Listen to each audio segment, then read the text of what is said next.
ಎಲ್ರಿಗೂ ನಮಸ್ಕಾರ. ರತ್ನ ಚಾನಲ್ಗೆ ಸ್ವಾಗತ. ನಾನಿವತ್ತು ಹೊಸತಡ್ಕಲ್ಲಿ ಮೊದಲನೇ ವ್ಲಾಗಲ್ಲಿ ನಾನು ಮಾಮೂಲಿ ಮೀನೆಲ್ಲ ಮಾಡಿದ್ದೆ, ಆ ವಿಡಿಯೋನ ಹಾಕಿದ್ದೆ. ಎರಡನೇ ವ್ಲಾಗು ಇವತ್ತು ಎರಡನೇ ವ್ಲಾಗ್ನ ಹಾಕ್ತಾ ಇರೋದು. ಇದರಲ್ಲಿ ಮಟನ್ ಸಾಂಬಾರು, ಮಟನ್ ಕೈಮಾ, ಚಿಕನ್ ಫ್ರೈನ ಮಾಡ್ಕೊಂಡಿದ್ದೆ, ಸಿಂಪಲ್ ಆಗಿ ಮಾಡ್ಕೊಂಡಿದ್ದೆ. ಅದೇ ವ್ಲಾಗ್ನ ಈಗ ಕೂಡ ಹಾಕ್ತಾ ಇದ್ದೀನಿ. ಈಗ ಮಟನ್ ಸಾಂಬಾರು ಅದೆಲ್ಲ ಮಾಡೋದು ಯಾವ ರೀತಿ ಅಂತ ಹೇಳಿ ನೋಡೋಣ ಬನ್ನಿ. ಇವಾಗ ನಾನು ಫಸ್ಟ್ ಒಂದು ಕುಕ್ಕರ್ನ ತಗೊಂಡು ಸ್ವಲ್ಪ ಎಣ್ಣೆನ ಹಾಕೊಂಡು ಅದಕ್ಕೆ ತೊಳೆದಿರೋ ಮಟನ್ನ ಹಾಕೊಂಡು ಫ್ರೈ ಮಾಡ್ಕೋತೀನಿ. ಅಂದರೆ ನೀಟಾಗಿ ನಾನು ಇನ್ನೂ ಫುಲ್ಲು ಡೀಟೈಲಾಗಿ ಏನು ಹಾಕ್ತಾ ಇಲ್ಲ, ಮಾಮೂಲಿ ಮೀಡಿಯಮ್ ಆಗಿ ನೋಡಿಕೊಂಡು ನಾನು ಹಿಂದಿನ ವಿಡಿಯೋದಲ್ಲೂ ಎಲ್ಲ ಹಾಕಿದ್ದೀನಲ್ಲ, ಹಾಗಾಗಿ ನಾನು ಸ್ವಲ್ಪ ಹಂಗೆ ಹಾಕ್ತಾ ಇದ್ದೀನಿ. ಒಂದ್ಸಲ ಕೊನೆಯವರೆಗೂ ವಿಡಿಯೋ ನೋಡಿ. ಹಾಗೆ ಹೊಸಬ್ರಾದ್ರೂ ನನ್ನ ಚಾನಲ್ನ ನೋಡ್ತಾ ಇದ್ರೆ ಇನ್ನೂ ಸಬ್ಸ್ಕ್ರೈಬ್ ಮಾಡ್ಕೊಂಡಿಲ್ಲ ಅಂತಂದರೆ ಈಗಲೇ ತಪ್ಪದೆ ಸಬ್ಸ್ಕ್ರೈಬ್ ಮಾಡ್ಕೊಳ್ಳಿ. ಹಾಗೆ ಒಂದು ಲೈಕ್ನ ಕೂಡ ಕೊಡಿ ಅಂತ ಕೇಳ್ಕೊತಾ ಇದ್ದೀನಿ. ಇವಾಗ ನೋಡಿ ಇದಕ್ಕೆ ಉಪ್ಪನ್ನು ಕೂಡ ಹಾಕೊಂಡ್ಬಿಡ್ತಾ ಇದ್ದೀನಿ. ರುಚಿಗೆ ತಕ್ಕಷ್ಟು ಮಟನ್ಗೆ ಹಾಕೊಂಡ್ಬಿಡ್ತೀನಿ. ಈಗ ನೀರೆಲ್ಲ ಡ್ರೈ ಆಗೋವರೆಗೂ ನಾನು ಅಷ್ಟರಲ್ಲಿ ಮಸಾಲೆನ ರುಬ್ಕೊಂಡು ಬಂದ್ಬಿಡ್ತೀನಿ.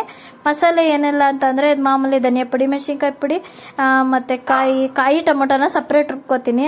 ಮತ್ತು ಕೊತ್ತಂಬರಿ, ಪುದೀನ, ಬೆಳ್ಳುಳ್ಳಿ, ಈರುಳ್ಳಿ, ಅರಿಶಿನ, ಚಕ್ಕೆ, ಲವಂಗ, ಕಡಲೆ, ಗಸಗಸೆ ಇದಿಷ್ಟನ್ನು ಹಾಕೊಂಡು, ಮೆಣಸು ಇದೆಲ್ಲ ಹಾಕೊಂಡು ರುಬ್ಬಿ ಮಸಾಲಾನ ಸೇರಿಸ್ಕೊತಾ ಇದ್ದೀನಿ. ಕಾಯಿ ಟೊಮೊಟೊನು ಕೂಡ ನೆಕ್ಸ್ಟ್ ರುಬ್ಕೊಂಡು ಹಾಕೊಳ್ತೀನಿ. ನಾನು ಇದೇ ಮಸಾಲೆ ಜೊತೆಗೆ ರುಬ್ಬೋದಿಲ್ಲ, ಈ ಥರ ಹಾಕ್ಕೊಂಡು ಮಾಡ್ಕೊತಾ ಇದ್ದೀನಿ. ಹಂಗೆ ನೋಡ್ತಾ ಇದ್ದೀರಲ್ಲ, ಹೀಗೆ ಇದೆಲ್ಲ ಹಾಕೊಂಡು ಮಸಾಲೆ ಹಾಕ್ತಿದ್ದಂಗೆ ಫ್ರೈ ಮಾಡಿಕೊಂಡು ಅಷ್ಟರಲ್ಲಿ ನೋಡಿ ಕಾಯಿ ಟೊಮೊಟೊನ ರುಬ್ಬಿ ಹಾಕೋತಾ ಇದ್ದೀನಿ. ಒಂದು ಹೋಳು ಕಾಯನ್ನು ಮತ್ತು ಒಂದು ಟೊಮೊಟೊನ ಹಾಕೊಂಡು ರುಬ್ಬಿ ಹಾಕೋತಾ ಇದ್ದೀನಿ. ಇದ್ರೊಳಗಡೆ ಹಾಕೊಂಡು ಹಸಿ ಸ್ಮೆಲ್ ಹೋಗೋ ತನಕ ಫ್ರೈ ಮಾಡ್ಕೋಬೇಕು. ಈ ಕಾಯಿ ಟೊಮೊಟೊದು ಹಸಿ ಸ್ಮೆಲ್ ಹೋಗೋವರೆಗೂ ಫ್ರೈ ಮಾಡ್ಕೋತೀನಿ. ನೋಡ್ತಾ ಇದ್ರಲ್ಲ, ಜಾರ್ಗೆನೆ ನೀರು ಹಾಕೊಳ್ತೀನಿ. ನಾನು ಅಷ್ಟರಲ್ಲಿ ಬಿಸಿ ನೀರನ್ನ ಕೂಡ ಕಾಯಕ್ಕೆ ಇಟ್ಕೊಂಡಿರ್ತೀನಿ. ಈ ಮಸಾಲೆ ಎಲ್ಲ ಚೆನ್ನಾಗಿ ಬೆಂದ ಮೇಲೆ ಕುದಿಯೋ ಬಿಸಿ ನೀರನ್ನ ಹಾಕೊಂಡ್ಬಿಟ್ಟು ನಾನು ಮಿಕ್ಸ್ ಮಾಡಿಕೊಂಡು ಸಾಂಬಾರನ್ನ ನೋಡ್ಕೋತೀನಿ.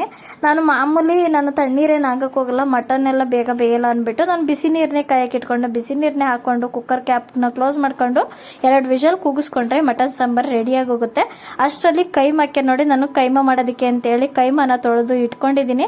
ಹಂಗೆ ಮತ್ತೆ ಈರುಳ್ಳಿನ ಹುರಿದು ಹಾಕೊಂಡು ಕಾಯಿ ಎಲ್ಲ ಕಡಲೆ, ಗಸಗಸೆ ಮತ್ತು ಈರುಳ್ಳಿ, ಬೆಳ್ಳುಳ್ಳಿ, ಹುರಿದಿರೋ ಈರುಳ್ಳಿ, ಬೆಳ್ಳುಳ್ಳಿ, ಚಕ್ಕೆ, ಲವಂಗ, ಶುಂಠಿ, ಅರಿಶಿನ, ಕೊತ್ತಂಬರಿ, ಪುದೀನ ಇದಿಷ್ಟು ಕೂಡ ಹಾಕೊಂಡು ರುಬ್ಬಿಟ್ಟು ನಾನು ಮಸಾಲೆ ಉಪ್ಪು ಕೂಡ ಹಾಕೊಂಡಿರ್ತೀನಿ. ಇದರಲ್ಲೇ ರುಬ್ಬೋದಕ್ಕೆ ಹಾಕೊಂಡಿರ್ತೀನಿ. ಯಾಕಂದರೆ ಮಸಾಲೆಗೆ ಉಪ್ಪು ಹಿಡಿಬೇಕಲ್ಲ ಕೈಮಾ ಉಂಡೆಗೂ ಅಂತ ಹೇಳ್ಬಿಟ್ಟು ಹಾಕ್ಕೊಂಡಿದ್ದೀನಿ. ಮತ್ತು ಇದಕ್ಕೆ ಗ್ರೇವಿಗೆ ಅಂತ ಹೇಳಿ ನಾನು ಮಟನ್ ಸಾಂಬಾರಿಗೆಲ್ಲ ಏನೇನು ಹಾಕೊಂಡು ರುಬ್ತೀವೋ ಅದೇ ಥರನೇ ಇದಕ್ಕೂ ಕೂಡ ಹಾಕೊಂಡು ರುಬ್ಕೊಳ್ತೀನಿ. ಧನಿಯಾ ಪುಡಿ, ಮೆಣಸಿನ್ಕಾಯಿ ಪುಡಿ, ಮಾಮೂಲಿ ಚಕ್ಕೆ, ಲವಂಗ, ಗಸಗಸೆ ಮತ್ತು ಈರುಳ್ಳಿ, ಬೆಳ್ಳುಳ್ಳಿ ಇದೆಲ್ಲ ಮಾಮೂಲಿ ಈರುಳ್ಳಿ ಏನು ಉರಿಯಲ್ಲ, ಆ ರೀತಿಯಾಗಿ ಅದರಲ್ಲೇ ಹಾಕ್ಕೊಂಡು ಮಿಕ್ಸ್ ಮಾಡಿಕೊಂಡು ಮಾಮೂಲಿ ರುಬ್ಕೊಂಡು ಮಸಾಲಾನ ಸೇರಿಸ್ಕೊತಾ ಇದ್ದೀನಿ. ಅದಕ್ಕೇ ನಾನು ಇವಾಗ ಕಾಯಿ ಟೊಮೊಟೊನು ಕೂಡ ಅಷ್ಟೇ, ಕಾಯಿ ಟೊಮೊಟೊನು ನಾನು ಹಾಗೆ ರುಬ್ಬಿ ಹಾಕೊಂಡ್ಬಿಡ್ತೀನಿ. ಅದಕ್ಕೂ ಫಸ್ಟೇ ಒಟ್ಟಿಗೆ ರುಬ್ಬಿ ಹಾಕಲ್ಲ, ಆಮೇಲೆ ರುಬ್ಬಿ ಹಾಕ್ಕೊಂಡು ಚೆನ್ನಾಗಿ ಮಿಕ್ಸ್ ಮಾಡಿಬಿಟ್ಟು ರುಚಿಗೆ ತಕ್ಕಷ್ಟು ಉಪ್ಪನ್ನು ಹಾಕೊಂಡ್ಬಿಡ್ತೀನಿ. ಉಪ್ಪು ಜಾಸ್ತಿ ಏನು ಹಾಕೋ ಅವಶ್ಯಕತೆ ಇಲ್ಲ, ಯಾಕಂದರೆ ಕೈಮಾ ಉಂಡೆಗೂ ಕೂಡ ಉಪ್ಪು ಹಾಕಿರ್ತೀವಲ್ಲ, ಹಾಗಾಗಿ ಉಪ್ಪನ್ನು ನೋಡ್ಕೊಂಡು ಉಪ್ಪು ಹಾಕ್ಕೋಬೇಕು. ನೋಡಿ, ಹೀಗೆ ಗಟ್ಟಿ ಮಾಡೋರು ಗಟ್ಟಿ ಮಾಡ್ಕೊಳ್ಳಿ, ತೆಳು ಮಾಡೋರು ತೆಳು ಮಾಡ್ಕೊಳ್ಳಿ. ನೋಡಿ, ನಾನು ಇವಾಗ ಕೈಮನ ರುಬ್ಬಿ ಇಟ್ಕೊಂಡಿದ್ದೀನಿ. ಉಂಡೆ ಕಟ್ಟಿ ಹಾಕೊಳ್ತೀನಿ ನಾನು ಇವಾಗ. ನೋಡಿ, ಉಂಡೆಗಳನ್ನೆಲ್ಲ ಮಾಡೋವಾಗ ನಾವು ಒಂದು ಸ್ವಲ್ಪ ಕೈಗೆ ಎಣ್ಣೆಕಾಯಿ ಮಾಡಿಕೊಂಡು ನಾವು ಉಂಡೆ ಕಟ್ಟಿ ಹಾಕಬೇಕಾಗತ್ತೆ. ನೋಡ್ತಾ ಇದ್ದೀರಲ್ಲ, ಹೀಗೆ ಎಲ್ಲವನ್ನು ಕೂಡ ನಾನು ಫುಲ್ಲು ಇದೇ ಥರ ಉಂಡೆ ಕಟ್ಕೊಂಡು ಇಟ್ಕೊಂಡ್ಬಿಡ್ತೀನಿ. ಸೈಜು ನೋಡಿಕೊಂಡು ಮೀಡಿಯಮ್ ಆಗಿ ಮಾಡ್ಕೊಳ್ಳಿ. ರುಬ್ಬುವಾಗೂ ಅಷ್ಟೇ ಜಾರು ನಾನು ರುಬ್ಬೋದು ಬೇರೆ ಜಾರನ್ನ ತೊಗೊಂಡಿರೋದು. ನಾನು ಮಾಮೂಲಿ ಮಸಾಲೆಗಳನ್ನೆಲ್ಲ ರುಬ್ತೀನಲ್ಲ, ಅಡುಗೆಗೆಲ್ಲ ಜಾರೆಲ್ಲ ರುಬ್ಬಿರೋದು ಅದರಲ್ಲ. ನಾನು ಮಾಮೂಲಿ ಕೈಮಾ ರುಬ್ಬೋದಕ್ಕೆ ಅಂತೇಳಿ ಬೇರೆ ಜಾರನ್ನ ಇಟ್ಟಿರೋದು, ಆ ಜಾರಲ್ಲೇ ರುಬ್ಬಿರೋದು. ನೋಡ್ತಾ ಇದ್ದೀರಲ್ಲ, ಹೀಗೆ ಉಂಡೆಗಳನ್ನೆಲ್ಲ ಮಾಡಿ ಇಟ್ಕೊಂಡ್ಬಿಡ್ತೀನಿ. ಫುಲ್ಲು ಇದೇ ಥರನೇ ನಾನು ಮೀಡಿಯಮ್ ಸೈಜಲ್ಲಿ ಮಾಡ್ಕೊತಾ ಇದ್ದೀನಿ. ನೋಡ್ತಾ ಇದ್ದೀರಲ್ಲ, ಹೀಗೆ ಎಲ್ಲವನ್ನು ಉಂಡೆಗಳನ್ನೆಲ್ಲ ಮಾಡಿ ರೆಡಿ ಮಾಡಿ ಇಟ್ಕೊಂಡ್ಬಿಡ್ತಾ ಇದ್ದೀನಿ. ನೋಡಿ, ಹೀಗೆ ಫುಲ್ಲು ಎಲ್ಲ ಈಗ ಮಸಾಲೆ ಇದೆಲ್ಲ ಕುದ್ದಿಬೇಕು ಚೆನ್ನಾಗಿ. ಹಸಿ ಸ್ಮೆಲ್ ಎಲ್ಲ ಹೋದ್ಮೇಲೆ ನಾವು ಇದಕ್ಕೆ ಕೈಮಾ ಉಂಡೆಗಳನ್ನ ಹಾಕಬೇಕಾಗತ್ತೆ. ಫಸ್ಟೇ ಹಾಕಕ್ಕೆ ಹೋಗ್ಬಾರ್ದು. ಈ ಮಸಾಲೆನಲ್ಲಿ ಹಸಿ ಸ್ಮೆಲ್ ಎಲ್ಲ ಹೋಗ್ಬೇಕು, ಅಲ್ಲಿವರೆಗೂ ನಾವು ಹಾಕೋಕೆ ಹೋಗ್ಬಾರ್ದು ಉಂಡೆಗಳನ್ನೆಲ್ಲನ. ಮಸಾಲೆ ನೋಡಿ ಮೀಡಿಯಮ್ ಆಗಿದೆ, ಕರೆಕ್ಟಾಗಿದೆ, ಹದವಾಗೈತೆ. ಮಾತ್ರ ನಾನು ಗಟ್ಟಿ ಗೊಜ್ಜು ಥರ ಮಾಡಿದ್ದೀನಿ, ಚಪಾತಿಗೆಲ್ಲ ತಿನ್ನೋದಕ್ಕೆ ಚೆನ್ನಾಗಿರುತ್ತೆ ಅಂತ ಹೇಳಿ. ನೀವು ಬೇಕಿದ್ರೆ ತೆಳುವಾಗಿ ಮುದ್ದೆ ತಿನ್ನೋದಕ್ಕೆ ಸಾಂಬಾರ್ ಥರನೂ ಕೂಡ ಮಾಡ್ಕೊಳ್ಬೋದು. ನಾವು ತಿನ್ನೋದಕ್ಕೆ ಸಾಂಬಾರು ಮಟನ್ ಸಾಂಬಾರು ಇತ್ತಲ್ಲ ಅಂತ ಹೇಳ್ಬಿಟ್ಟು ನಾನು ಹೀಗೆ ಮಾಮೂಲಿ ಗ್ರೇವಿ, ಗಟ್ಟಿ ಗ್ರೇವಿ ಥರನೇ ಮಾಡ್ಕೊಂಡಿದ್ದೀನಿ, ಚಪಾತಿ ತಿನ್ನೋದಕ್ಕೆ ಚೆನ್ನಾಗಿರುತ್ತೆ ಅಂತ ಹೇಳಿ. ಈಗ ಇಲ್ಲಿಗೆ ಮಟನ್ ಕೈಮಾನು ಕೂಡ ರೆಡಿ ಆಯಿತು. ಅದು ಬೇಯೋದಕ್ಕೆ ಅಂತೇಳಿ ತಟ್ಟೆ ಮುಚ್ಚಿ ಇಟ್ಬಿಟ್ಟಿದ್ದೀನಿ. ಅಷ್ಟರಲ್ಲೀಗ ನಾನು ಒಂದು ಸ್ವಲ್ಪ ಚಿಕನ್ ಒಗ್ಗರಣೆ ಹಾಕ್ಕೊಂತ ಇದ್ದೆ, ಚಿಕನ್ ಮಾಡ್ಕೊಳ್ಳೋಣ ಅಂತ ಹೇಳ್ಬಿಟ್ಟು. ನೋಡ್ತಾ ಇದ್ದೀರಲ್ಲ, ಈಗ ಚಿಕನ್ ಫ್ರೈಗೆ ನಾನು ಸ್ವಲ್ಪ ಅರ್ಧ ಕೆಜಿ ಚಿಕನ್ ತೊಗೊಂಡಿರೋದ್ರಿಂದ ಈರುಳ್ಳಿ, ಬೆಳ್ಳುಳ್ಳಿ, ಶುಂಠಿ ಬೆಳ್ಳುಳ್ಳಿ ಪೇಸ್ಟು, ಈರುಳ್ಳಿ ಬೆಳ್ಳುಳ್ಳಿ ಎಲ್ಲ ಹಚ್ಚಿ ಹಾಕಿರೋದು. ಇದೆಲ್ಲ ಮಾಮೂಲಿ ಶುಂಠಿ ಬೆಳ್ಳುಳ್ಳಿ ಪೇಸ್ಟ್ ಹಾಕಿದ್ದೀನಿ, ಈರುಳ್ಳಿ ಸಣ್ಣದಾಗಿ ಕಚ್ಚಿ ಹಾಕಿದ್ದೀನಿ, ಹಸಿಮೆಣಸಿನ್ಕಾಯಿ, ಟೊಮೊಟೊ ಹಚ್ಚಿ ಹಾಕಿದ್ದೀನಿ, ಸ್ವಲ್ಪ ಅರಿಶಿನ ಪುಡಿ ಹಾಕಿದ್ದೀನಿ. ಅದರೊಳಗೆ ಈಗ ತೊಳೆದಿರೋ ಚಿಕನ್ನ ಸೇರಿಸ್ಕೊಂಡ್ಬಿಟ್ಟು ನೀಟಾಗಿ ತಿರುಗಿಸಿ ಬೇಯಿಸ್ಕೊತೀನಿ. ಇದಕ್ಕೆ ಮಸಾಲ ಏನು ಹಾಕ್ಕೊಳ್ತೀನಿ ಅಂತಂದರೆ, ನಾನು ಇದಕ್ಕೆ ಸ್ವಲ್ಪ ಧನಿಯಾ ಮತ್ತು ಜೀರಿಗೆ ಮತ್ತು ಮೆಣಸು ಇಷ್ಟನ್ನು ಕೂಡ ಹಾಕೊಂಡು ಹುರಿದ್ಬಿಟ್ಟು ನಾನು, ಮತ್ತು ಕರಿಬೇವಿನ ಸೊಪ್ಪನ್ನು ಎಲ್ಲ ಹಾಕೊಂಡು ಹುರಿದ್ಬಿಟ್ಟು ಸ್ವಲ್ಪ ತರಿಯಾಗಿ ಗ್ರೈಂಡ್ ಮಾಡಿಕೊಂಡು ನಾನು ಇವಾಗ ಇದಕ್ಕೆ ಹಾಕ್ಕೊಳ್ತಾ ಇದ್ದೀನಿ. ನೋಡ್ತಾ ಇದ್ದೀರಲ್ಲ, ಹೀಗೆ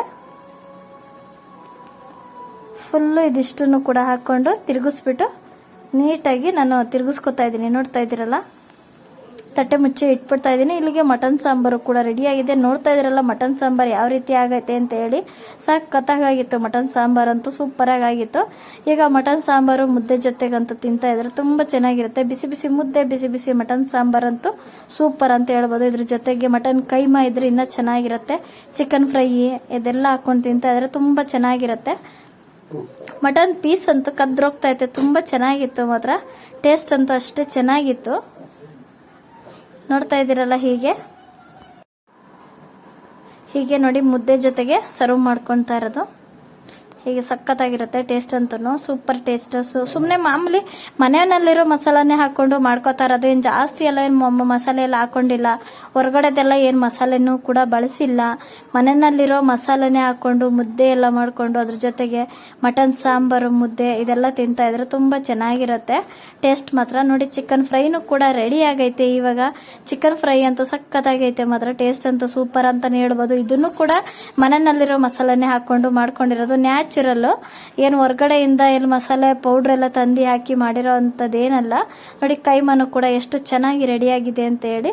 ಸಖತ್ತಾಗಿ ಗಟ್ಟಿ ಗೊಜ್ಜು, ಚಪಾತಿ ತಿನ್ನಕ್ಕೆ, ದೋಸೆ ತಿನ್ನಕ್ಕಂತ ಸೂಪರ್ ಅಂತಲೇ ಹೇಳ್ಬೋದು. ಒಳ್ಳೆ ನೋಡ್ತಾ ಇದ್ದೀರಲ್ಲ, ಒಳ್ಳೆ ಮಸಾಲೆ, ಮನೆ ಮಸಾಲೆಯಿಂದ ಎಲ್ಲವನ್ನೂ ಕೂಡ ಮಾಡಿರುವಂಥ ಹೊಸ್ತೊಡ್ಕು. ಇದು 2ನೇ ಹೊಸ್ತೊಡ್ಕು. ನೋಡ್ತಾ ಇದ್ದೀರಲ್ಲ, ಇಲ್ಲಿಗೆ ನಾನು ವಿಡಿಯೋನ ಮುಗಿಸ್ತಾ ಇದ್ದೀನಿ. ಎಲ್ರಿಗೂ ನಮಸ್ಕಾರ. ನಾನು ಮುಂದಿನ ವಿಡಿಯೋದಲ್ಲಿ ಸಿಗ್ತೀನಿ.